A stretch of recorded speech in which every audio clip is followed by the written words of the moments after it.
Hey guys, Mr. Beeler here again. We're continuing into automatic transmissions. We're getting some of the basic stuff on them. Last video we talked about torque converters. Today we're going to talk about the hydraulic systems, specifically the pump, the valve body, and the passages in the transmission case. So the heart of the system is going to be our pump. It is what pumps fluid through the system. Everything in an automatic transmission is hydraulically operated. This pump is located in the front of the transmission. So this is what you would see where your torque converter goes in and is driven by the torque converter. So these two ears here are what are driven by the torque converter. So as this guy spins, you'll notice all these little vanes in here. As they go around, they move in and out where this crescent area is.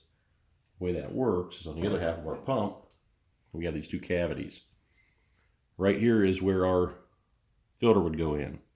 So the pump's sucking fluid through the filter up into this passage, and as the pump goes around, we suck fluid into this open cavity. We come around here, the cavity starts getting smaller. That's where it pushes fluid into this passage.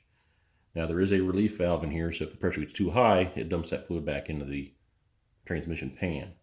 If the pressure's not high enough, let's say we had a failure in the pump, maybe some garbage got through it, we're going to have low pressure, and we use that pressure to hold the clutches. In manual transmissions, we talk about clutches. There are springs in the pressure plate that keeps that clutch engaged. In an automatic, we use hydraulic pressure to squeeze those clutches together. So the pump is what creates that pressure.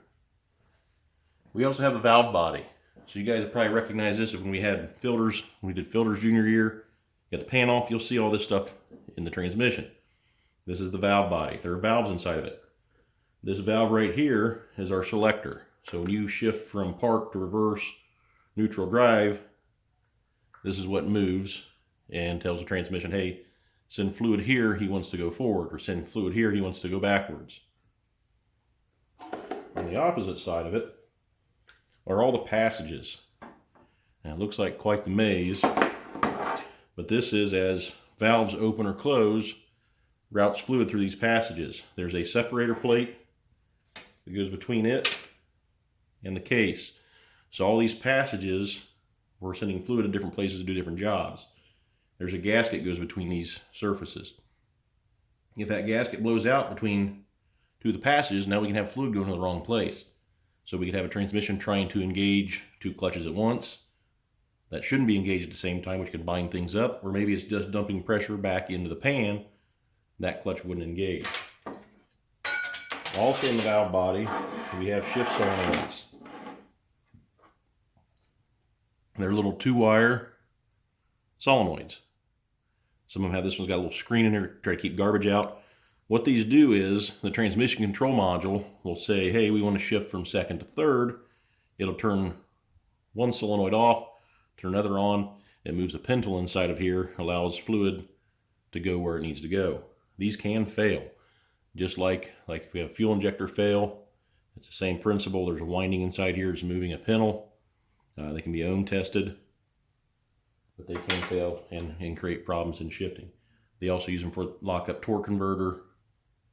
I've got, this is the one out of that setup for the lock-up torque converter. So to test those, there'd be a resistance specification. You can check that spec out. Also, in the valve body in the case, there are check balls. If you ever take a valve body off of a transmission, be prepared. There are tiny little ball bearings, and they go in specific places. They allow fluid to flow one direction, but not back. When you take this off, this one, I believe, had 7 check balls in it. If you're not paying attention, you pull it off and balls start falling out of the transmission, you're going to have a problem. You're going to be chasing those things. If you don't get them put back in the right spot, it can cause a problem. Some transmissions are using an accumulator. So this little piston with a spring sits up in the housing. So when we apply a clutch or maybe a band, that fluid hits this first and has to compress that spring. So it takes some of the harshness out of the shift, so it doesn't hit the gear real hard. Some shift kits will eliminate those. They put a spacer in there, so when it hits hard. Common customers are going to want a vehicle that usually shifts smooth and drives nice. Also on these transmissions, depending on the manufacturer, they will have test ports. Now, depending where the test port is at, sometimes it might be just to check the main pressure from the pump. So if you're trying to diagnose a transmission, you can take that plug out, you can put a test gauge in and check that pressure. Some of the other ones will show pressure. If you're trying to shift it, it'll show how much pressure we got to the clutch pack for the 1-2 shift or the 2-3 or 3-4 shift, and they can diagnose what's going on there based on pressures.